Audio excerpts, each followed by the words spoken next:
Comrades, I welcome you, and on your behalf, I welcome the fraternal delegates, members of the Diplomatic Corps and members of the press to this, the 63rd National Delegate Conference of the Labour Party.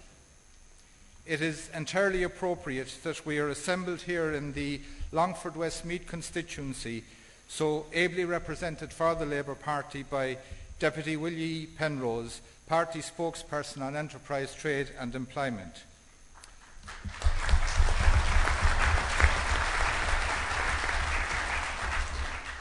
Willie entered public life in 1984 when he was co-opted to the seat of the late Labour Party councillor Jimmy Bennett on Westmeath County Council.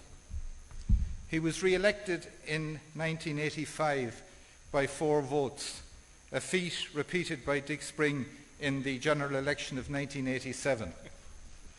After 1985, Willie headed the poll each time for the county council until the dual mandate was introduced, and he left the council and was replaced by his brother Johnny, who has held the seat since then.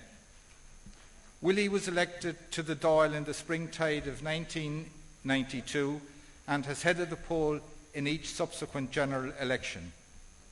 He presents a formidable role model for all aspiring TDs and councillors.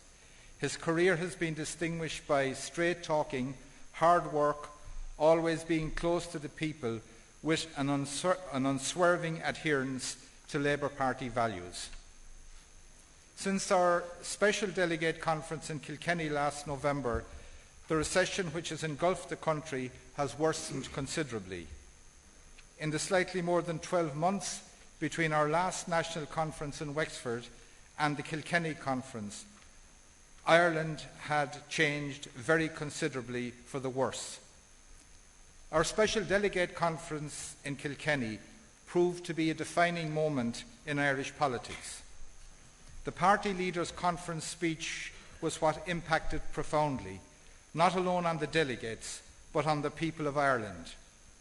While describing the huge problems and challenges facing the country, Eamon Gilmore, with conviction and passion, sent out a clear and credible message of hope. It was about solutions. In the last 3 opinion polls, the Labour Party's share of the national vote has been at 22% or above. The trend in the last 2 of those polls that polled the popularity of the party leaders, Eamon Gilmore emerged as the most popular. The trend is most encouraging for us, and it has to be a clear indication that a growing number of people are putting their trust and belief in us. We must continue to earn that trust and support, and the real test of this will be in the local elections and European elections in June. Eamon Gilmore's speech in Kilkenny had the theme, A New Deal for Ireland. It is a theme that encompasses the socialist principle of from each according to his ability and to each according to his needs. It is rooted in the Irish word mehel, denoting a caring community supporting one another. The Labour Party is facing an historic challenge and opportunity in its role of serving and leading the people. Deputy Leader, Finance Spokesperson Joan Burton has played a very considerable role in communicating the Labour Party message. Joan has impressed so many with her understanding of her brief and her ability to identify what really matters in a complex and rapidly changing financial and economic crisis.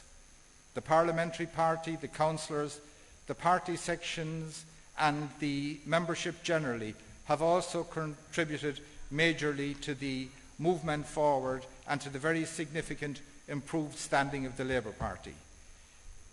There has been a good level of recruitment into the party. Indeed, some of the new members are here as delegates and are very welcome.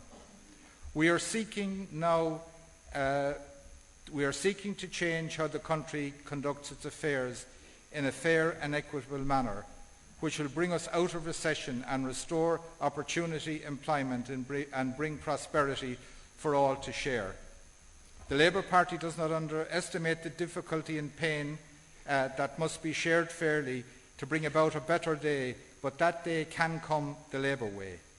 At this conference, we are being presented with a challenge of changing ourselves to adapt to a greatly changed country. Both the Chairperson of the 21st Century Commission, Greg Sparks, and the Commission deserve our deep thanks and appreciation for their dedication, professionalism, and amount of time they have devoted to producing their report and the consequential draft agenda. The report and the draft agenda have received very substantial support from the National Executive.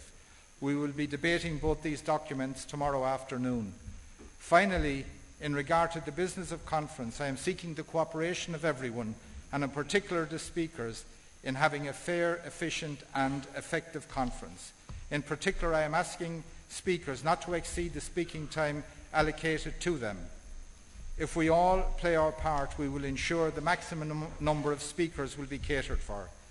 Let us seize this moment to demonstrate that the Labour Party is the party which can lead Ireland out of this present crisis. Gorov Mahabriv.